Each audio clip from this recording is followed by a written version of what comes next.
أعوذ بالله من الشيطان الرجيم. بسم الله الرحمن الرحيم.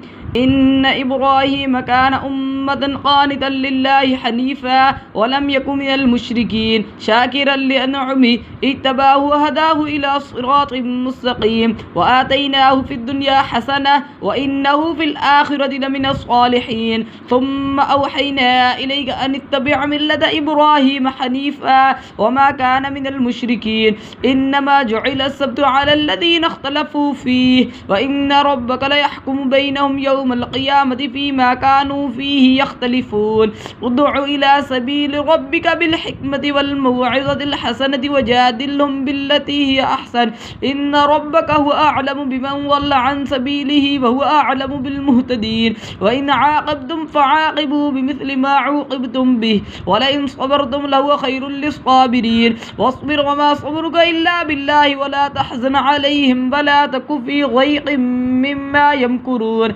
إن الله مع الذين اتقوا والذين هم محسنون. صدق الله العظيم.